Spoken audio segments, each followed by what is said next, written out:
ព័ត៌មានចុងក្រោយនេះគឺសូមជូនបច្ចុប្បន្នភាពសង្គ្រាមរបស់រុស្ស៊ីនៅក្នុងប្រទេសអ៊ុយក្រែនបាទប្រិយខ្ញុំសូមដាក់រូបភាពបឋមទីមកទីក្រុងមីណារ៉ាត់គឺទីក្រុងពណ៌សសហើយពណ៌លឿងលឿងគឺជាកងកម្លាំង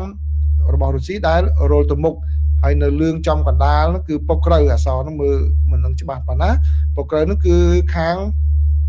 រុស្ស៊ីវាយកអស់ហើយបើតាមការសន្និដ្ឋានរបស់វិទ្យាស្ថានសិក្សាអំពីសង្គ្រាមគឺយកអស់ហើយពុកក្រៅហ្នឹងនៅសល់កន្លែងទូមួយតែប៉ុណ្ណោះរីឯមីណារ៉ាត់វិញគឺទាហានរបស់អ៊ុយក្រែនដែលនៅទីនោះនៅបន្តប្រយុទ្ធនៅឡើយក្នុងខណៈពេលដែលទាហានរបស់រុស្ស៊ីបានពាត់ជាប់ជប់ចិត្តអស់ហើយទាំងគ្រប់ទិសតែម្ដងបាទជាទុកចន្លោះតូចដែលពិបាកនឹងចេញអញ្ចឹងយុគវាសនារបស់ទាហានអ៊ុយក្រែននៅទីនោះប្រហែលជាត្រូវលើកដៃចោះចាញ់ខាងទាហានរបស់រុស្ស៊ីពេលដែលការប្រយុទ្ធបន្តទៀតក្នុងរយៈពេលប្រហែលថ្ងៃខាងមុខនេះពីព្រោះលក្ខខណ្ឌនៃការយើងមើលសារភាពនេះបើសិនជាគាត់វារំដោះខ្លួនឲ្យចាក់ចេញហ្នឹងគឺក៏ពិបាកដែរបាទពិបាកដែរអញ្ចឹងប្រហែលជាខាងរុស្ស៊ីគាត់នៅនាទីចុងក្រោយនេះគឺគាត់សម្រេចបិទច្រកដកថយតែម្ដងបិទច្រកដើម្បីចាប់រស់ឬក៏ពាត់យកតែម្ដងប៉ុន្តែតួលេខអ្នកនៅខាងនោះពិតប្រាកដប្រហែលអត់ដឹងទេប៉ុន្តែបើយើងមើលតាមរូបភាពនេះគឺមិនសល់តិចទេណាមិនសល់តិចទេពីព្រោះអីគាត់នឹងអាចទប់ទីក្រុងនេះនៅរីកធំដល់ហើយអញ្ចឹងក្នុងខណៈពេលដែលទាហានរុស្ស៊ីពាត់ពីជុំទិសទៅហើយគាត់នឹងអាចទប់បានអញ្ចឹងបានន័យថាទាហាននៅ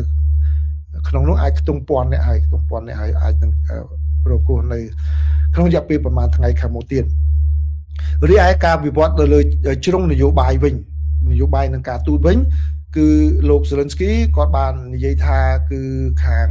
ប្រតិភូរបស់អ៊ុយក្រែនអាមេរិកអង់គ្លេសបារាំងនិងអាល្លឺម៉ង់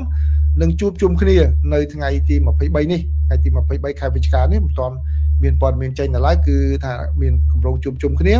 កន្លែងជួបជុំគឺនៅប្រទេសស្វីសដើម្បីពិភាក្សាអំពី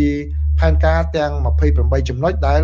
រដ្ឋបាលលោកប្រធានាធិបតី Donald Trump បានដាក់ទៅលើប្រទេសអ៊ុយក្រែនហើយប្រិយមិត្តបានដឹងហើយគឺ28ចំណុចហ្នឹងរួមមានការដែលអ៊ុយក្រែនត្រូវតែប្រគល់ទឹកដីដែលរុស្ស៊ីវាមិនទាន់ទៅដល់ហ្នឹងឲ្យទៅរុស្ស៊ីថែមទាំងកាត់បន្ថយកម្លាំងយោធារបស់ខ្លួនហើយនឹងមិនឲ្យមានវត្តមានអង្គការអូតង់នៅលើទឹកដីអ៊ុយក្រែនបានន័យថាអ៊ុយក្រែនគ្មានឱកាសនឹងចូលជាសមាជិកនៃអង្គការអូតង់ទេអញ្ចឹងគឺមានការពិភាក្សាគ្នានេះនៅថ្ងៃនេះហើយតើការវិវត្ត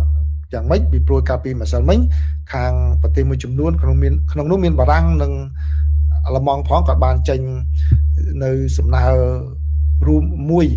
យតាក់ទងជាមួយនឹងផែនការរបស់សហភាពអឺរ៉ុបដើម្បីទប់ទល់ជាមួយនឹងសំណើដែលខាងសហរដ្ឋអាមេរិកបានដាក់ចេញដែលក្នុងនោះមានលក្ខណៈធូរស្រាលច្រើនសម្រាប់ប្រទេសអ៊ុយក្រែន